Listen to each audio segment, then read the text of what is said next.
your first season as a Cougar. How's it going? Oh yeah, it's going good. Individually and as a team, we've had a little bit of ups and downs, and we're working through that though. But no, overall it's been good, man. We got a great group of guys, and I think we've played. All our losses, they've been played tough, and I think we've learned from those losses, and we're maturing as a team. So I think going into this 4-game homestand, I think the Utah game and Purdue and San Diego State, we've learned a lot from that, and it shows in practices and preparation. So I feel good though. How have you felt with your shot from that 10 from 13 performance to now? Where do you want to be still with your outside range? Oh yeah, I feel good. I think someone told me the percentage the other day I'm shooting 40-something%, which is anything over 40 in college basketball is good. So no, I've had some ups and downs with my shot a little bit, and they haven't fallen, but in some games they have in others. But I think one thing I've been working on is just not to let that affect me when I'm in the game, and just try and be more of a leader even when shots aren't falling for me. Just because everybody has those games, and I had a year out of college basketball, and it's been a little bit of adjustment coming back in. So no, I feel good, man. I feel like I'm hitting a really good stride with my shot, and I feel really good. With Tyler's status a little uncertain for tomorrow, do you feel a little extra pressure or maybe opportunity to maybe step up and fill that role if he can't go? No, I don't feel any pressure or trying to fill Tyler's shoes, because nobody can do that. Tyler's Tyler, and I'm Chase, and everybody else is who they are on this team. So for sure, I think all the guards and Anson Winder and Kyle will have to be a little bit more aggressive, but no pressure. We're still going to be who we are and play how we play, and hopefully Ty can play, obviously, but yeah, we're just going to be who we are, and maybe be a little bit more aggressive because you'll get a couple more play calls and whatever that is. But no, I just think we're focused on sharing the ball, and if we share the ball, everyone will score, and we'll score like we usually do. You mentioned the 4-game homestand coming up. What do you think is on the line here between now and the end of December for you guys? I think we got 4 big games, and we obviously have Gonzaga.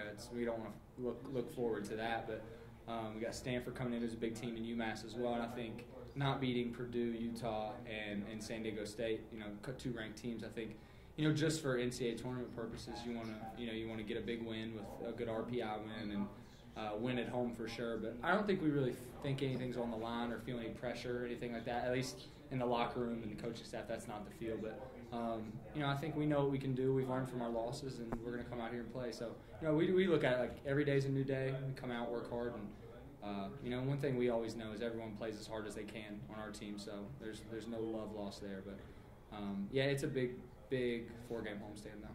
Is it a boost to the team when you see a guy like Ty, how bad the ankle is, go out and give it as much as he gave today? Yeah, for sure. And I think one thing, and a lot of other teams, when I was at Wake and in high school, and I think everyone experiences this too, is you see guys and they, sit out a lot just for injuries, or they won't go just because they don't like practice stuff. But since I've gotten here, I haven't seen one guy on our team like that. When they're injured, we know they're injured, and there's no question in your mind, about their injury, and they're doing everything they can to get back out on the floor. And especially Ty, he sprained it Saturday, and he rehabbed hard all week, and he was out here shooting some shots yesterday, and he went hard today. So it's a good, encouraging sign. But we want Ty to do what's best for him personally and for our team, because we know he's putting the team first. So he's going to do everything he can to play. But it was a good sign having him out there today. What specifically did you learn from those tough losses against those good teams that you're going to carry on into these next 4 really tough games? I think just how to execute, under pressure, and what we need to do better as a team in big games. I think the tendency is for any team is to kind of everyone wants to do it themselves and make a play in a big game, and I think we all learn from that. We need to, we know that we just need to go out, execute, play as a team, and I think we'll be a little bit more calm in those situations and experience versus these big teams.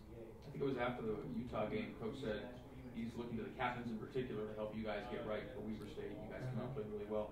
As a captain, what did you feel was and maybe is your responsibility in those tough moments?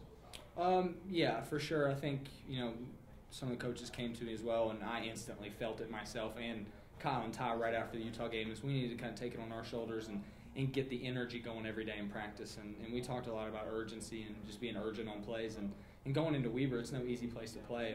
Really it's tough, and right after an emotional loss. So I think really just defensively, we really got our energy going, and we got a couple stops out of the gate at Weber. That really helped us. But, me personally, everyone felt let down a little bit. But me, I just wanted to, even if I'm not playing well myself, I wanted to say, hey, I want to come out here, be an energizer, get guys going, just bring positive vibes. And I think, everyone on our team kind of did that, and that radiated throughout our team, which really, showed in our performance, which we played really well. And any place on the road is tough. So, it was a good sign.